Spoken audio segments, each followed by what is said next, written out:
Good morning, guys. Welcome to another episode of Xa Talk Show.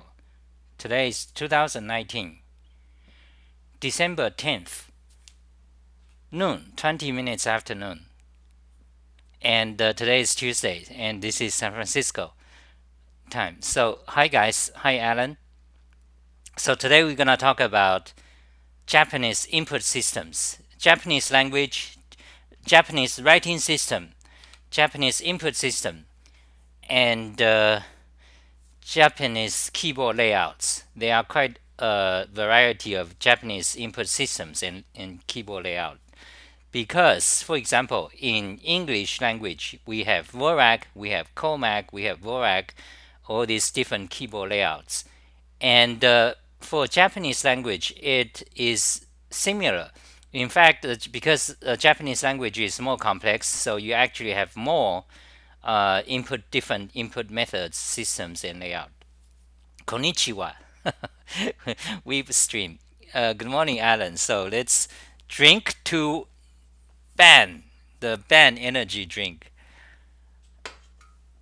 So we have, okay, 3 people watching. Oh, not many people today. So let's, 4 people. Okay, so shall we begin talking about, well, Alan already know Japanese system because Alan is using, Alan has learned Japanese. So type some Japanese for us, Alan. Type some Japanese in the chat. So okay, so anyway, so I'm thinking let's talk about the. I guess I should just go and start on the tutorial about Japanese systems. Yeah. Okay, so let me just do a monologue on the Japanese system for a while, and Alan has some suggestions of topics. Number on keyboards and number pads. Okay. Well, there are several. Okay. Some of them I don't know much. Like those, some of them are general questions. Like I don't know where to begin. Like I need to like unless you have a question or something like. Well, we were talking with Nabi, right? And unless he said something specific.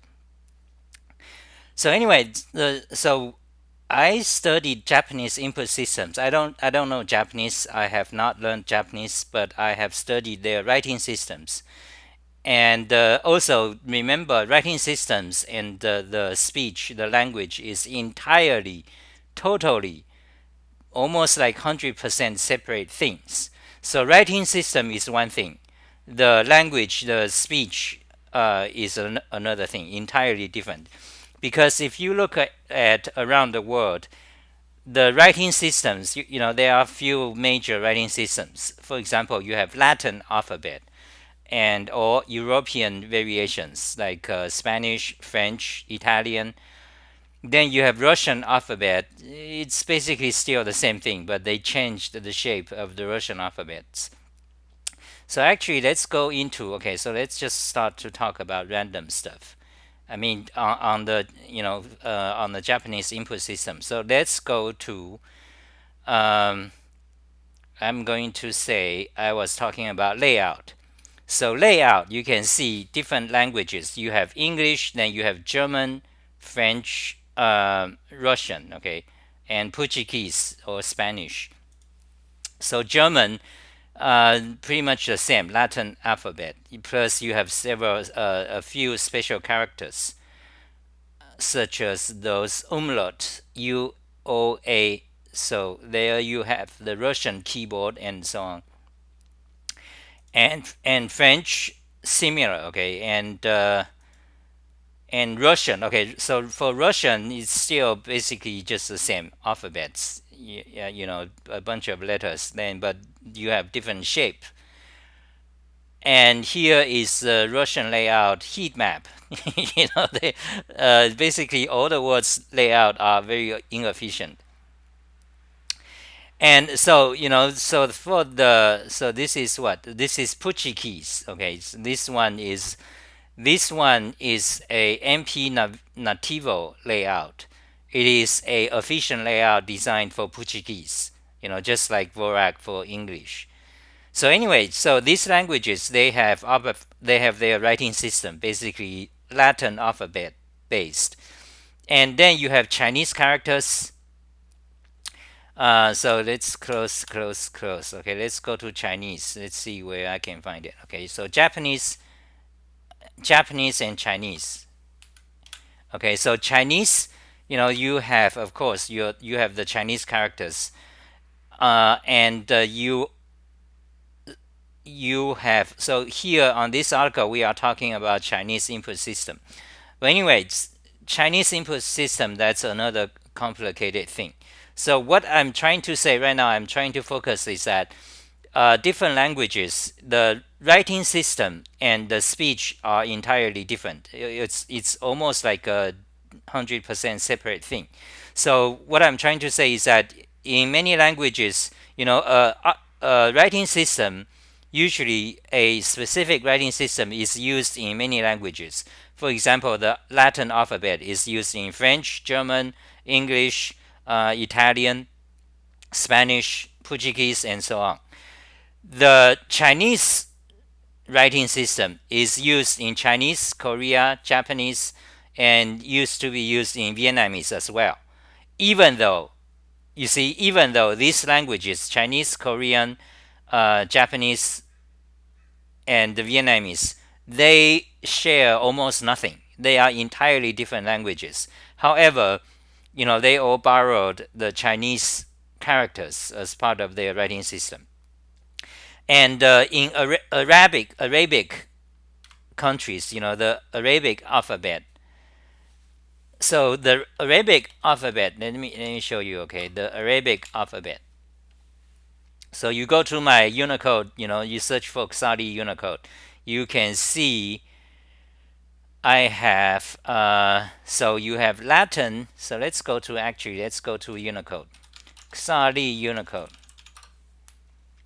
Okay, so here we are talking about writing systems of the world. So first of all, let's look at Latin. Okay, then we're gonna start to talk about the Japanese input system. Okay, we already digressed so much because on this topic alone, it's gonna be half an hour. But anyway, so here is the Latin alphabet writing system. So you have all these characters.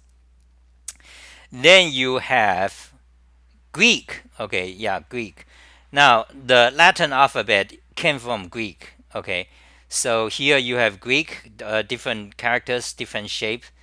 Then you have Cyrillic, which is basically Russian and Eastern European. Cyrillic alphabet. Okay, Cyrillic alphabet is a whole bunch, and just like Latin. So, but for Russian, they have a subset of them. So this is Russian alphabet. This is Belarusian alphabet. Then Ukrainian, they have a subset of all the Cyrillic alphabet. Just like Latin and variations, you have all these things. But in English, you only have, you only have these 26 of them.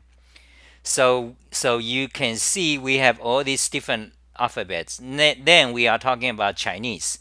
Now Chinese, you have tens of thousands characters literally, and they are not alphabets. So each character means something. And basically, in practice, you need to know about 3,000 characters. You have to learn them by rote.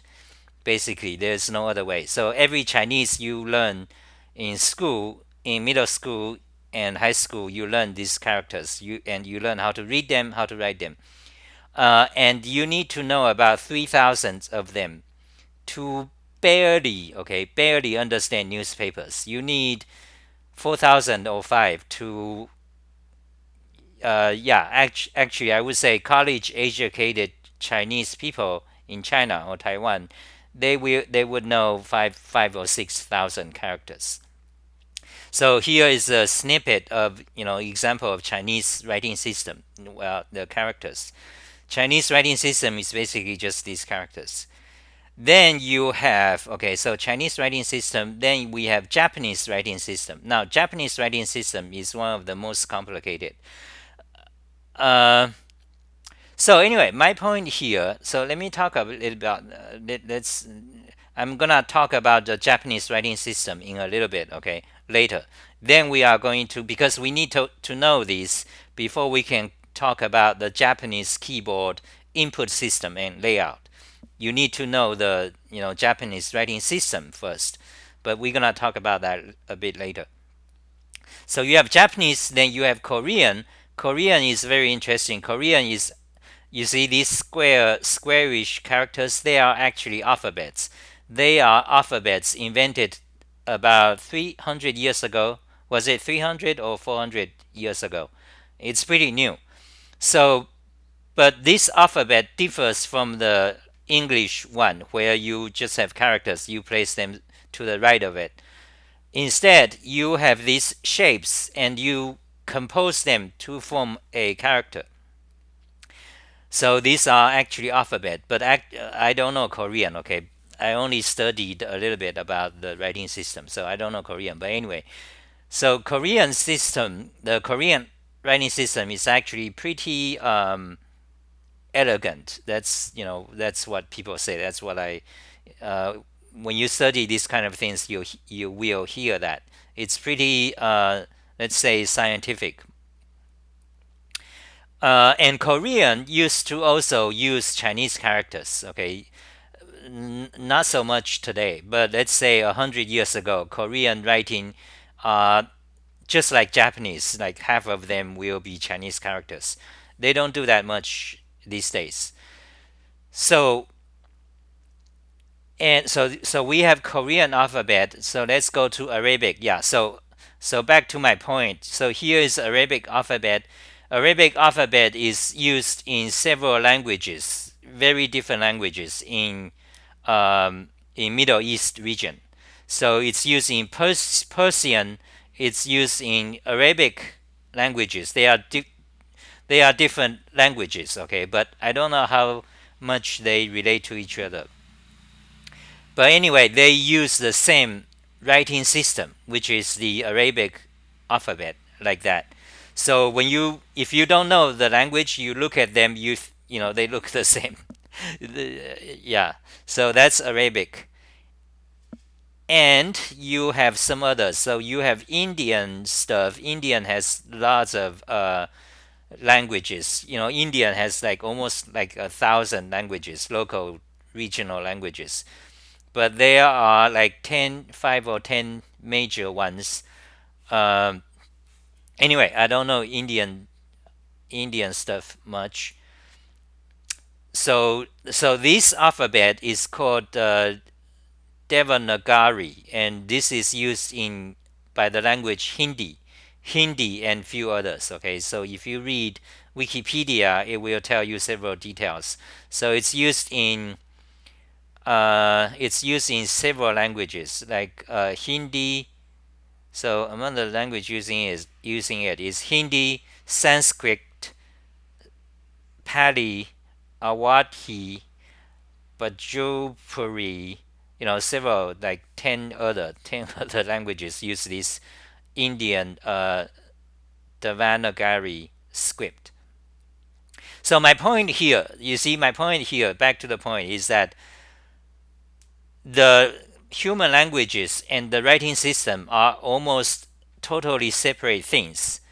So, and in fact, many writing systems are used in many different, totally different languages. That is a point I want to mention. And also a practical tip. Okay, if you guys are learning a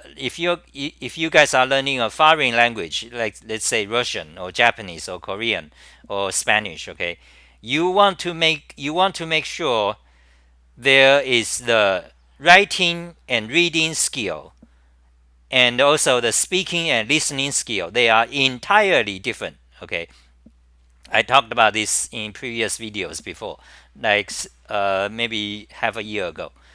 So because the writing system are almost totally different from the language, so the reading and writing skills are entirely different from the listening and speaking skills. Now most of us are nerds, okay? Most of us. So when we study a new language, we tend to read, the grammar, the vocabulary, so we can read well, but we cannot speak well, and we don't listen, we don't understand well. On the other hand, there are some other people who are not nerds, who are extroverts. They go out, they socialize, they talk to people. When they learn a new language, they almost, they ignore the writing grammar. That's too complicated. Oh, linguistics too complicated for them. Rather, they just talk to people. So, so, so my point here is that the reading and writing skill is entirely different from the listening and speaking skill. And in fact, in general, the listening skill and listening and speaking skill is more practical and more important. So you can just go to Spain and speak to Spanish to people. You go to Mexico or you go to Russia, you can just talk. Everyone talks. But the writing, when it comes to writing and reading, that's kind of becomes more complicated. Then you get into linguistics, literature, grammar. Then you got grammar Nazis, Then you got pedants, They tell you, oh, you spelled it wrong. Programmer should be 2M. That's the nerds, okay. So remember, a practical tip: if you are learning a foreign language, remember that reading and writing is totally different from listening and speaking skills. So depends on where actually you want to go. So if you want to be able to talk to people, you want to focus on the listening and speaking skills. Okay. As far as how to do that, well, I don't I well, I'm not gonna talk about that. But basically, you just listen. Like one of the easy way to learn a language, you just watch movies. For example, you want to learn Chinese, you watch Chinese movies, okay, and don't never ever show the subtitle, okay, never ever show the subtitle title in English. Like typically, for example, when I was learning English, I was born in Taiwan, I speak Chinese. I don't speak English until I started to learn English at the age of 14. Okay, so when I was learning English or when I watch English movies, I want the subtitles, in English, so I can, I actually literally go through every word, look up dictionary I don't understand, then write it down. I do that all the time, every day. I literally open dictionary literally like 200, 300 times a day for like over 10 years. That's when I was 14 to my 30s. So I do that. So because I'm nerd, I think I'm going to learn English well. But I did not know at the time. This is like almost 30 years ago. At the time, I did not know that writing and reading skill are entirely different from listening and speaking. So my skill in understanding people or understanding TV or movie is pretty bad. Okay, it's pretty bad. I don't People speak, I don't understand. Okay, and when I speak, they don't understand because I have heavy accent. At least now I'm doing much better, but at least 30 years ago, 40 years ago.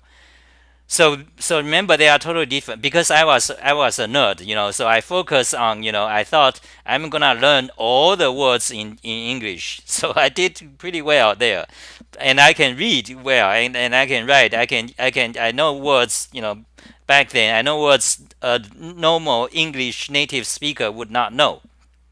Because but however, I'm unable to, the listening and the speaking skill is pretty bad. So that is a thing I want to mention. So when you learn a language, be sure they are two separate things. You can focus on one or the other. They are almost, it's almost like they are not related. Because because you look back at the world's languages and their writing systems. In many languages, they don't have a writing system. That is many, there are more. There are, I think, thousands, at least 1,000 languages.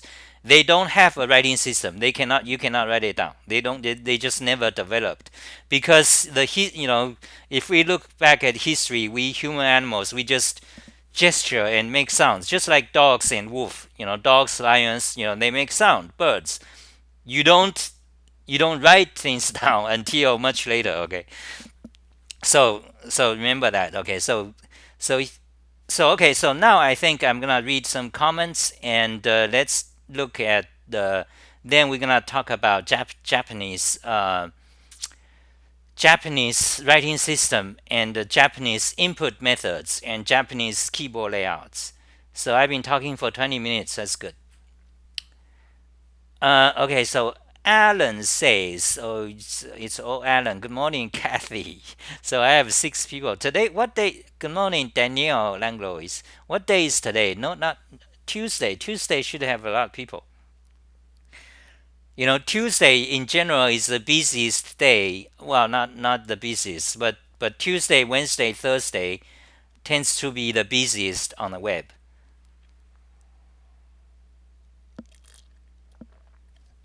So Alan says, wait, let me check. Gee, you didn't learn English until you moved to Canada. Yeah, more or less. So when I was 14, I left Taiwan, and that is 1982. I moved to Brazil, to not Brazil, but Paraguay. Okay, let's go to Google Maps. So I stayed in Paraguay for 1 year. Then we went to Central America. So I learned Spanish. I was also studious about Spanish. But meanwhile, I'm also learning English. So I started to learn English when I was 14, and also learning Spanish. So let's look at the map. So another day of gawking, gawking. So here is okay. I need to turn off the auto click. So here is South America. So here is Paraguay, and we stayed in Asuncion here. Okay, so that city, that is the capital, I think, also. So I stayed there for 1 year. Then we went to Central America, Guatemala, and Venezuela, El Salvador here. We stayed in mostly in Guatemala for half a year.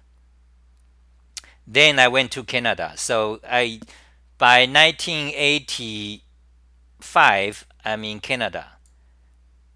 So I was like 15 also, 16, and so that's that. That's learning in the hardest way.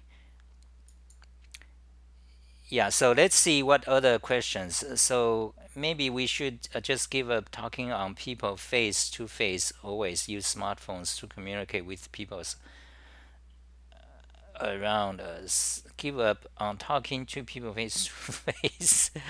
One counterpoint to separation between writing and speech. Here are lots of idioms, words, act that are motivated by writing. Oh, really? Uh, what are some examples? Like from novels? Oh, yeah. That makes sense. Yes, I can see that.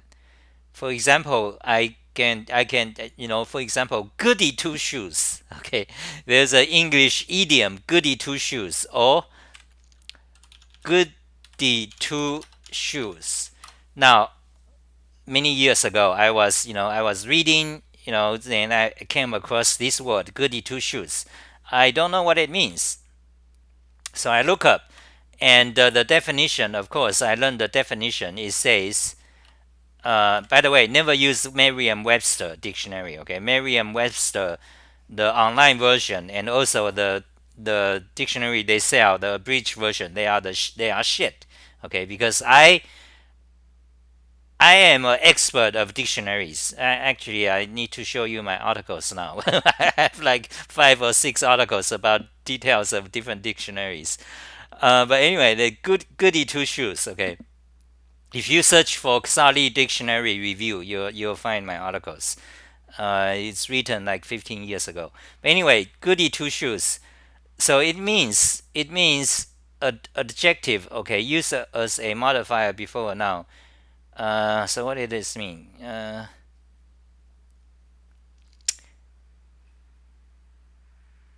Okay, of or having prudish, self-righteous, and or rigidly moral standards. Goody two shoes. Oh, that's not what I thought it means. Then it says an exceedingly and or haughty, prudish, self-righteous, or rigidly moral person, someone who conforms inflexibly to the rules of the law. Oh, that's not what I thought it was. Okay, I was wrong then. Okay.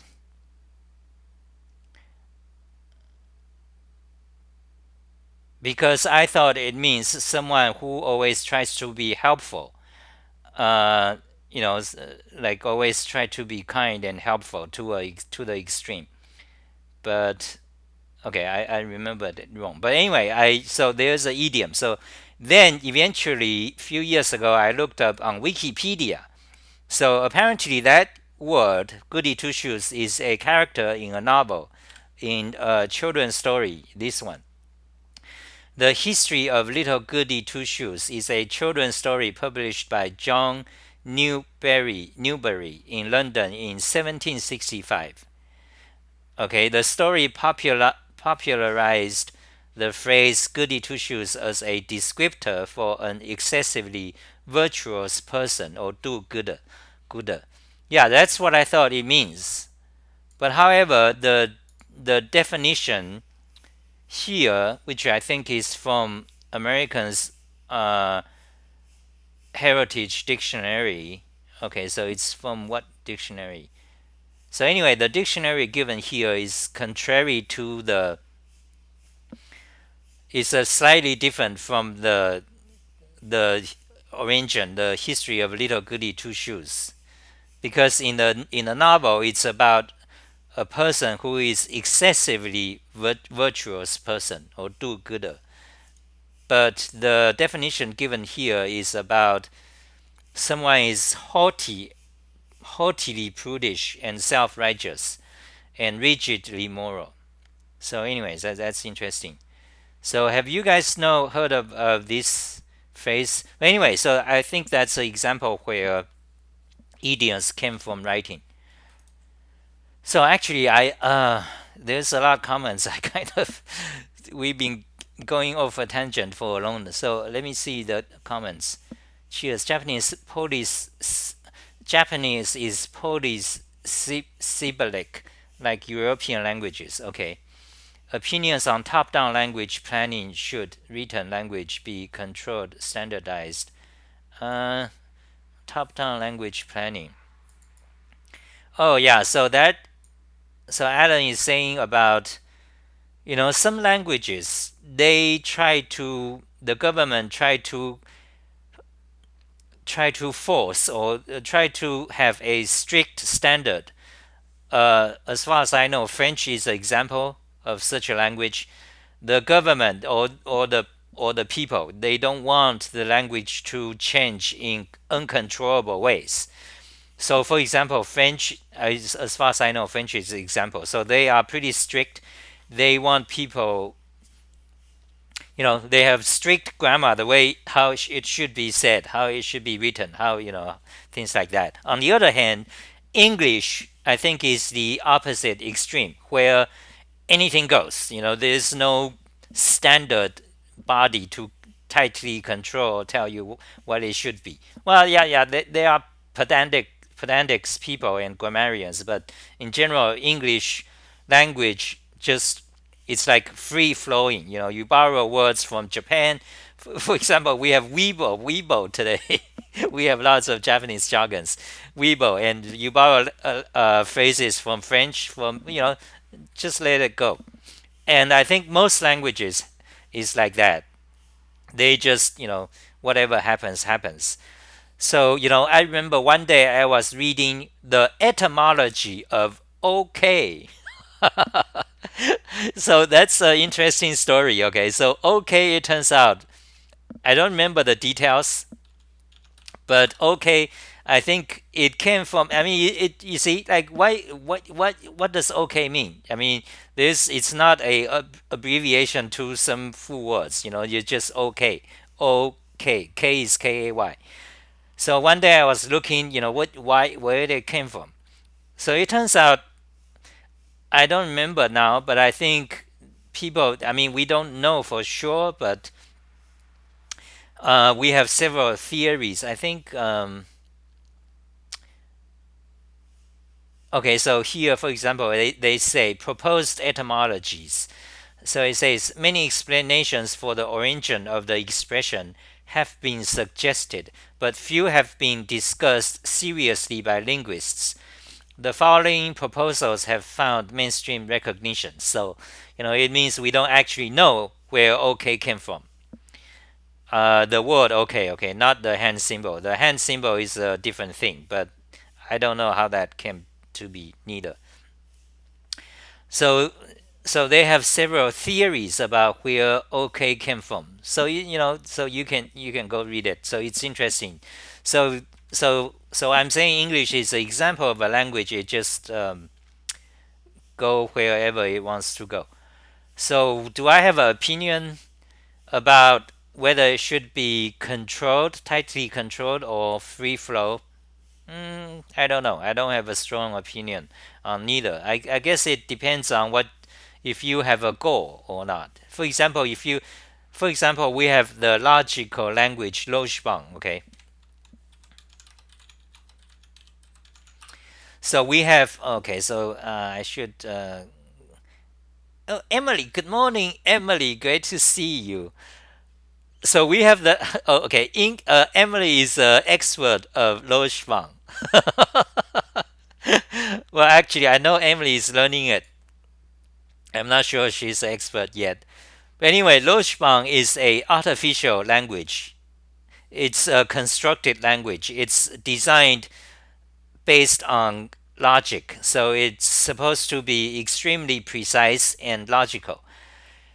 Now, when I studied Lojbang, a long time ago, 2003, so because it's logical, I thought this is gonna be great. But then one day I realized something critical. Okay, so Lojbang, once you learn the language, once you become extremely familiar with it, fluent, then suppose you have a group or community, let's say 1,000 people speaks, let's say more, 100,000 or some small town who speaks Lojbang. All your children speaks Lojbang when they were born. Okay, so let's suppose that.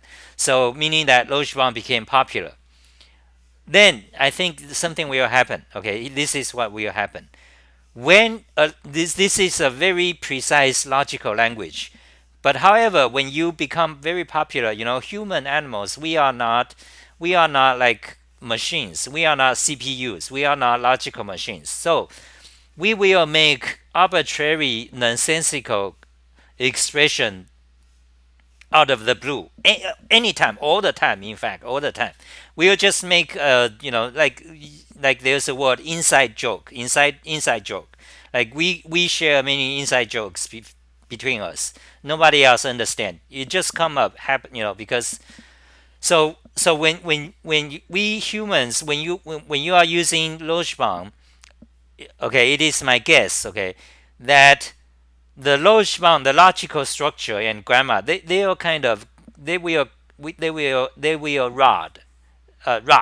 Okay, they will rot away because the force of spontaneous expression that is illogical is so strong. I mean, it's part of humanity. We will just say something and make funny, and people will accept it. It just spread.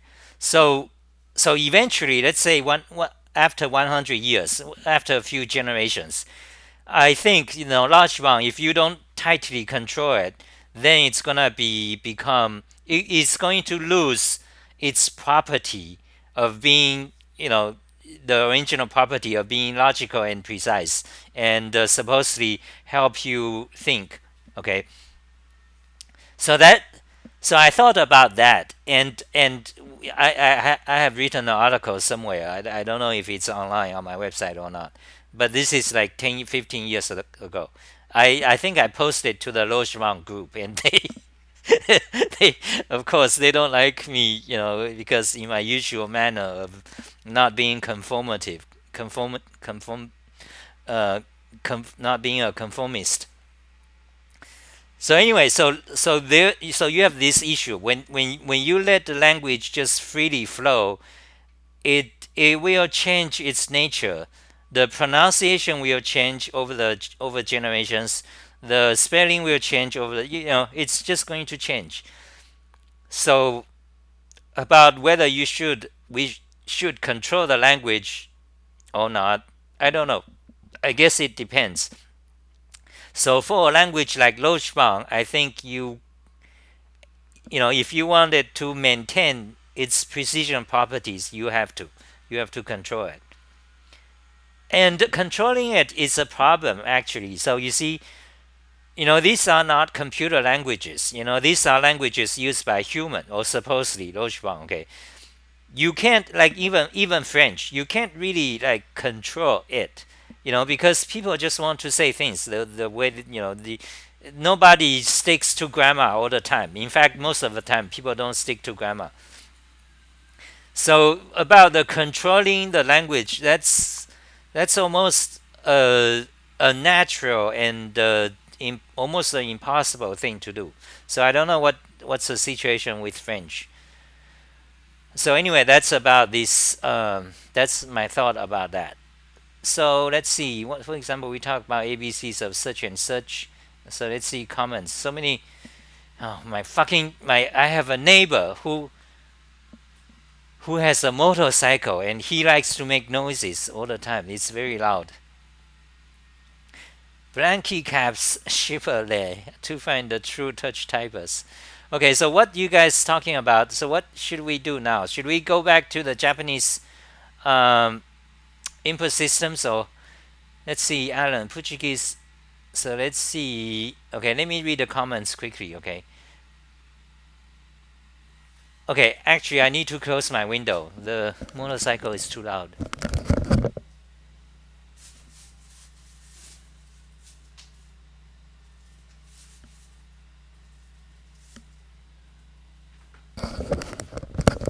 Yeah, the guy is fucking annoying. I don't want to close it because he is there. I don't want to make a rude gesture. This guy, male, they like to ride motorcycles and make the motorcycles make huge noise.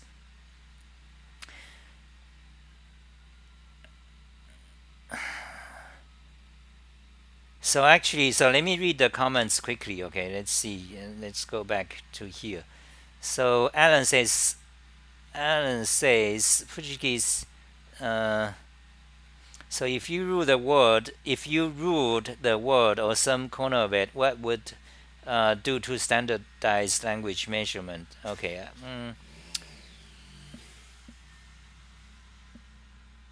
Okay, he's gone. The fuckhead. 皇帝. Okay, Portuguese obrigado, Japanese arigato maybe. Okay, I don't know what that means. Alan says never thought of that. So what does that mean? You are from Brazil, Portugal. Okay. Oh, nice. Latin has accents. Okay. English is 60% orthography, undersized keyboard without enough buttons. Okay. So Alan says simplified charts, biggest orthographic waste of time ever. Uh, okay. So the issue about simplified characters versus traditional characters, Chinese characters, that's another big topic. And of course, I have articles on that. I have actually more than one, quite a few articles on that. But Should we go there because we already have quite a lot of things, um, quite a lot of topics to go over. Okay, let's showcase my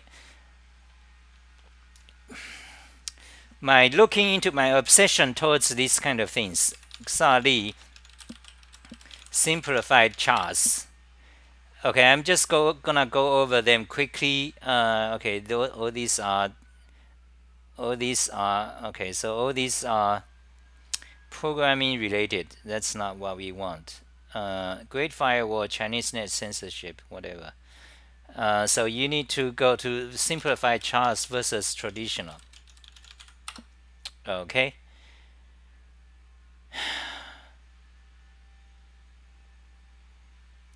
These okay, there it is. Okay, there is my one of my articles. So this page is a complete list of simplified characters and alongside their traditional version. So on the left with a black background, those are simplified characters. On the right is traditional characters. Okay, so on this issue, there's a lot to say about it. So starting to talk about this, I'm gonna talk about 1 hour. Um, then I have several other language articles related to that. Then related to pinyin, the Chinese romanization systems or Chinese phonetic systems. There are several of them, and I looked into. Uh, so let me just give the people generally an overview what it is, okay? Because most people probably don't know. So Chinese, we write Chinese in these characters, right?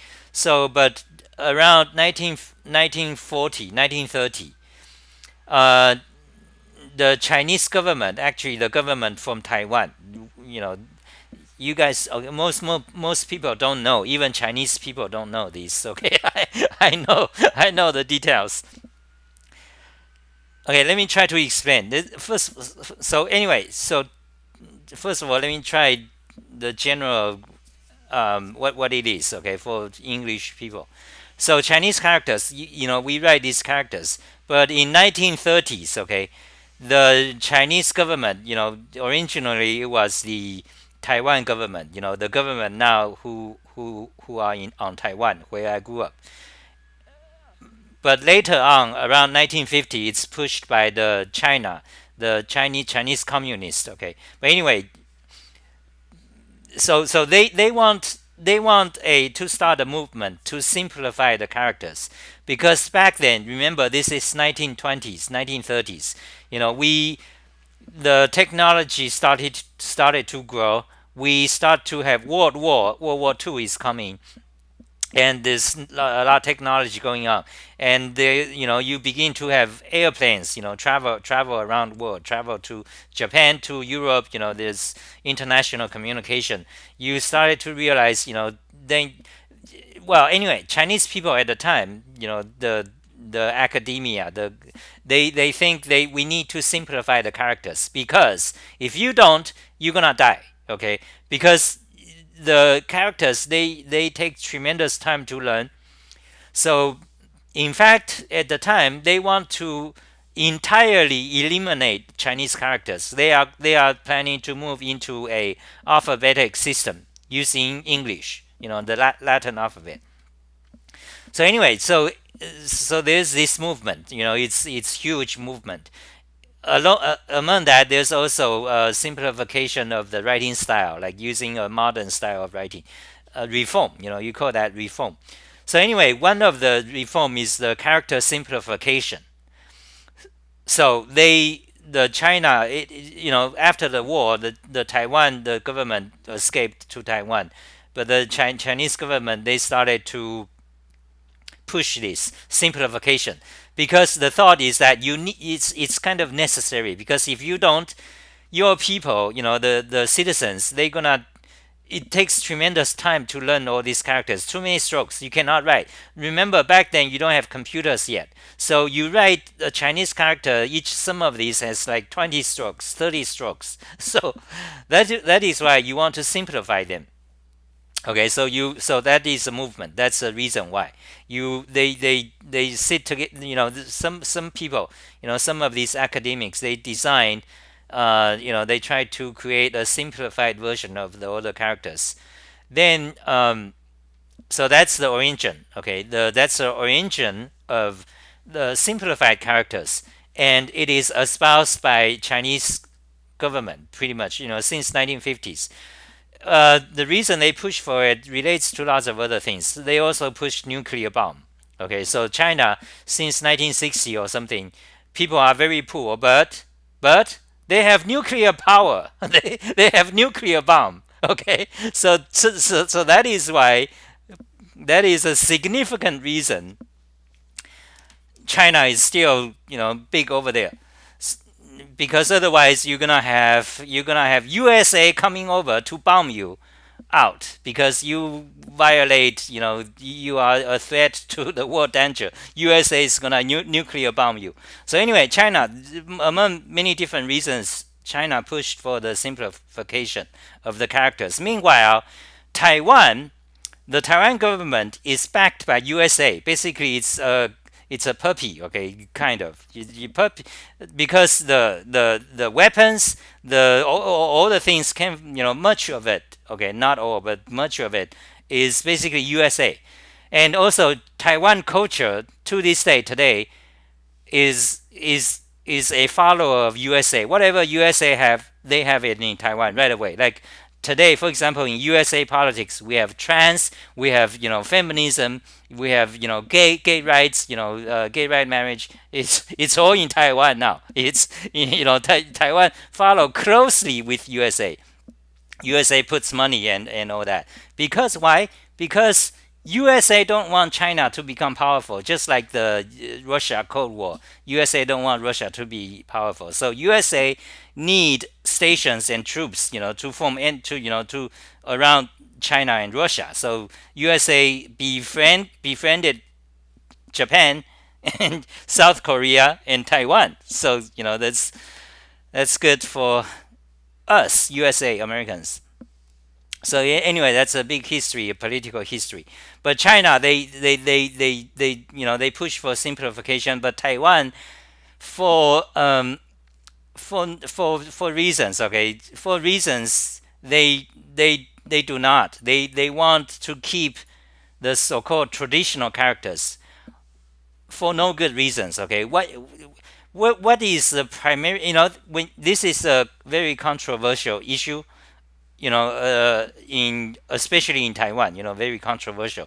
You will have debates. You have debate on TV. You have debate among professors. Academics. They debate endless. Okay, but but if you ask me, I can tell you why. Okay, I can tell you what is the reason that Taiwan government kind of do not want simplified. Basically, the only reason is that's China. That's our enemy. They are doing that. We don't want. We don't want whatever they are doing. That is the most important reason Taiwan sticks with the traditional characters. Okay. Then we can go on to talk about the origin, like how are these characters designed? For example, some of these simplified characters, they are ancient. They are used, 1,000, 2,000 years ago, some of them. So anyway, the technical debate about which is better or not, yeah, that's a big question. And okay, so I guess I kind of went off on this too long. How long have I been talking?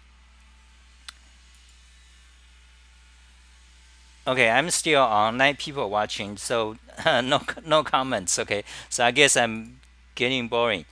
So okay, anyway, that's about Chinese simplified characters. What else? Okay, so these are some of the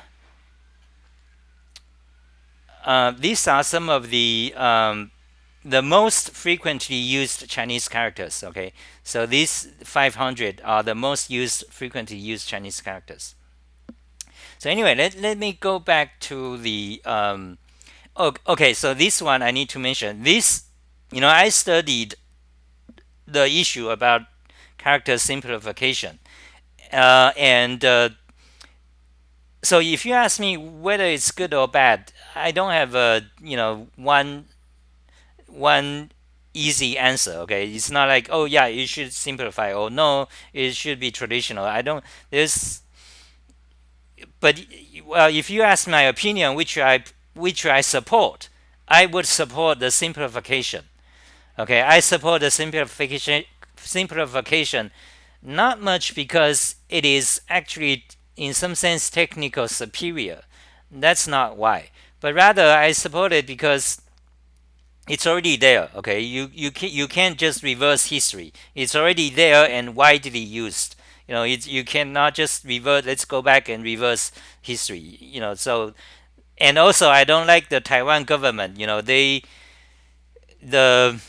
they are not for or pro that or this or that for any technical reasons. They are, the argument mostly came from political reasons. Like you are communist, I'm not communist, therefore we fight. We fight over which one is better, but all the reasons are garbage. Okay. So anyway, so I don't have a very strong opinion about which one is technically superior. But however, I do have an opinion on which one I support. I support the simplified characters, and I also use simplified characters. Okay. So, but anyway, when studying this writing, the characters you have, I came across, many of these characters.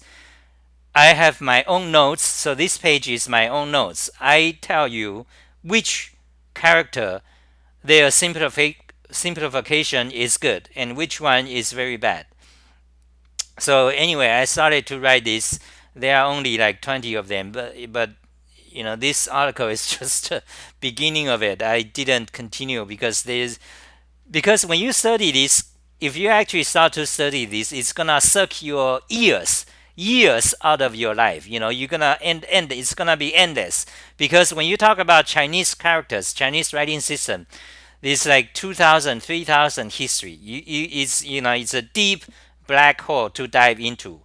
More so than English history. More so when let's say, you go into study Old English and so on.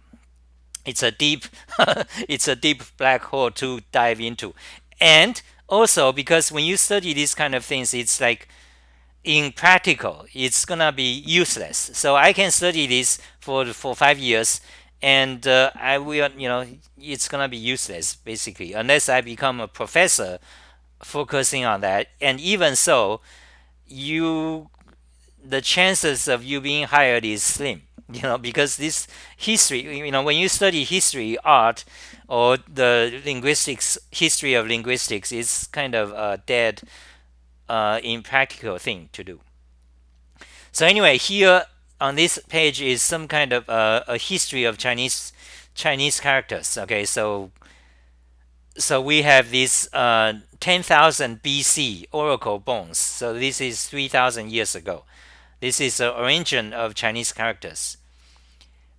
And then you have this cauldron. This is metal, bronze vessel. It's in 782 BC, so it's 2,700 years ago. And very interesting. Very interestingly, I can still read it. That's one of incredible thing about. Actually, I cannot read it, and not this one. But anyway, you have this one. Okay, so this one is from what? How old is this one? This one is 209 BC, so it's 2,200 years ago. And I can kind of read it. But anyway, yeah. No, no, no, I cannot read it. Okay, most people cannot read this. But however, the point I want to say, okay, here, this one. This one is from 616 BC, so also 2,000 years ago. And I can read it completely, like every character. I know every character and I know what they means. I can read the whole thing. This is 2,000 years old. Um, I wanted to show some of the old, like bronze. carved into this stone kind of thing. But anyway, my point here is that I find it amazing because when you study Chinese language, you can read, vast, like literally books written 2,000 years ago. Basically, every Chinese can read it, can see. You can actually see what people are saying, what they are talking about 2,000 years ago. I know, but in English, you cannot. Well, because I know English, but I open old English that's 500 years old. I cannot understand it. So I find that quite interesting. Okay, I think I talked random for too long, so maybe I don't know where am I going with this. Uh, so I talked about Chinese too much.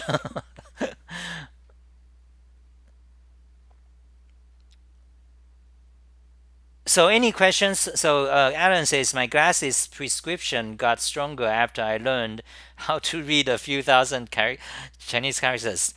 Oh, so you learned a few thousand Chinese characters, Alan? Let's see what are other goody-two-shoes complaining about noise pollution. And okay, so what other comments addressed to me? Um, so any comments, questions? I don't think we're gonna get into Japanese input systems because it's already 1 hour.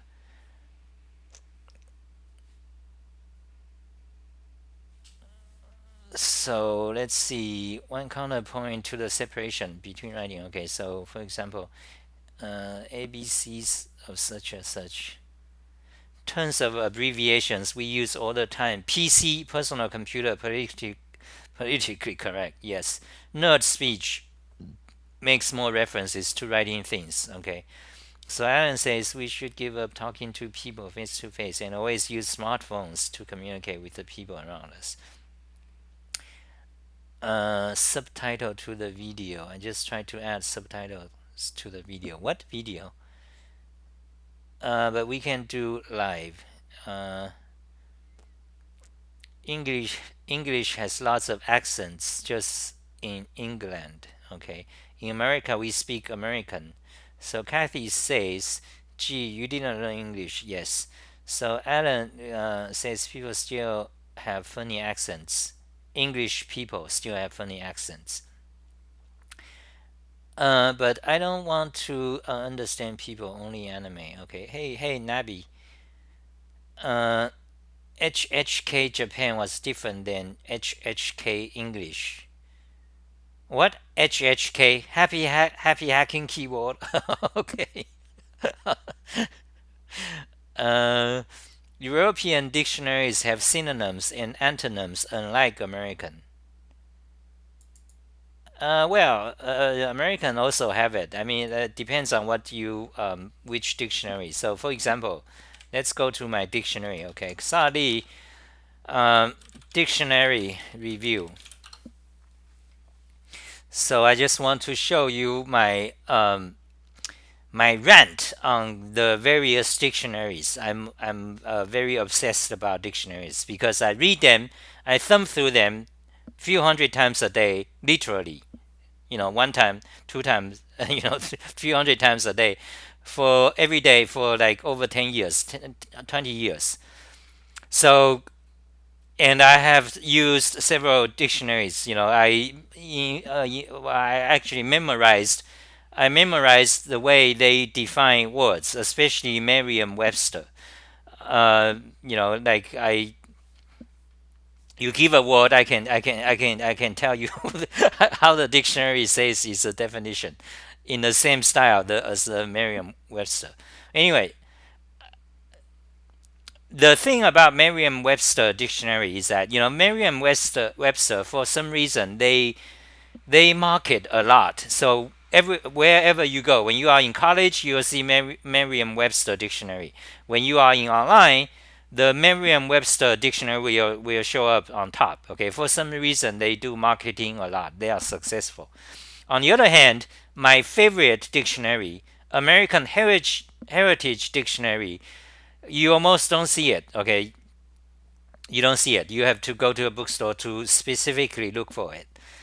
But anyway, but anyway, the problem the Merriam-Webster dictionary is actually pretty good, except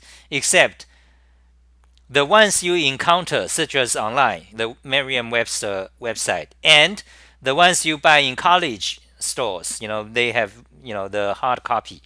They are actually collegiate version. So collegiate version meaning abridged. So in these versions, it's crap. Okay, it's worse. It's one of the worst. You can pay the same amount of money and get a different dictionary that's not abridged. Okay, so my problem with the Merriam-Webster dictionary is not because the Merriam-Webster, they have full versions, but you rarely see it. You have to go to library, like then you see very big, thick. That's a real Merriam-Webster dictionary. Okay, but what you see often, it's a abridged collegiate version. If you carefully to read the full title of the dictionary, they will say collegiate or abridged. Okay, and these I'm referring to. These are very bad, very bad. Okay, so in a sense that if you are learning, I mean, if you are a beginner, you're gonna be a poet, or you're gonna be a writer. You want a good dictionary. Okay, you want a solid, thick, heavy one. You don't want those collegiate, so-called collegiate, meaning for college students. So Emily says, "What's your favorite word that you've come across?" My favorite word, fuck. No, that's no. What's my favorite word? That's interesting. I have to think about that. I can't. I don't have like. Cannot come across. Like you have a favorite word, Emily? So Danielle says Jimmy Carter decided to abandon official diplomatic relations with Taipei in order to recognize Beijing. Yes, indeed. That's because China, Beijing, they detonated a nuclear bomb, 10 years ago before that. So US saw that, of course, it's broadcasted, so US is started to make friends with China. And today it's like China, everything, every day on the news, Trump, China, China, China, China, this, that. Uh, splendiferous. No, that's not actually a word, right, Nabi? Let's see, splendiferous. Oh, splendiferous. So what it says, let's see. Splendiferous. Okay, so you see this one is from American Heritage Dictionary. That's my favorite dictionary. So you see, Merriam-Webster comes up on top. They are shit. Let's do an example. Let me show you why they are shit. Okay, so let's open Merriam-Webster abridged, and let's open the this dictionary.com, and also this free dictionary. They are typically like 10 years ago. They were American Heritage. So look at this fuck. This Merriam-Webster. It says extraordinarily or showily impressive. Okay, okay, okay. Navi. Okay, so it says splendiferous. Okay, so it means extraordinarily or showily impressive. Okay, I learned a new word. So now let's look at the. I think this is American Heritage. Okay, splendid, magnificent, and fine. Okay. Um, and let's look at the free dictionary. Okay, it just says splendid, informal. Okay, so okay, I don't have a rant on this one. Okay, so this one, where is it came from? Colleen English Dictionary. Okay, then it says facetious, grand, splendid. It's magnified. Okay, I like that definition. So, splendid is fine, but okay. So this in this case, the Merriam-Webster, in my opinion, is doing good. Okay, kerfuffle. Okay, I forgot what that means. Kerfuffle. Uh, so I think maybe that's it for today. So we've been talking for 1 hour, right? Yeah, 1 hour 5 minutes. That's it. So any final say? So let's see. What are we looking for? Kerfuffle. To do or fuss, disorderly outburst or tumult. Okay, kerfuffle. Yeah. Covfefe. Covfefe. let's see. Let's see if the dictionaries show that word now. I think possibly Oxford Dictionary will show that. Okay, so yeah, so the Merriam-Webster, they this word is only 1 years old. We'll have to see. You know, maybe you will not. I don't. My guess is that it will not show up in Oxford Dictionary because it's not popular enough. Oh, look at Wikipedia. Look at this scum Wikipedia. They are going to have an entry. And look, donate. Do not donate. Okay, I talked about this in my last video or 2 days ago. Do not donate to Wikipedia. Okay, let them die. In fact, the time today is that if Wikipedia dies, possibly we will have better information because the time has changed. The technology is changing all the time. So Wikipedia came at the right time during 2003 by this Jimbo Wales, not a very good person. And now all this money, millions, just goes to his pocket, in my opinion. Okay, I don't know for sure, but this is my opinion.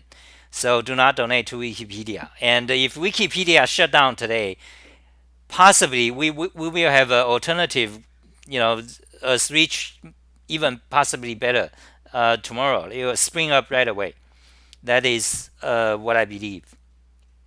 So anyway, Wikipedia has an article on covfefe. Okay, so whatever. Uh, okay, that's it for today. Thank you guys for watching. Bye. Freddie Freeman. Hey, good morning, Freddie. I'm shutting down. So Emily, show us one of your. Okay, every one of you, type your favorite word. Okay, just type a word. Type your favorite word. So Danielle asks, what do Taiwanese think of simplified Chinese? They don't like it in general. So it's a political issue. Contrarian edge lord Xia likes to say pro-China things to tick off the neoliberal technocrat. Uh,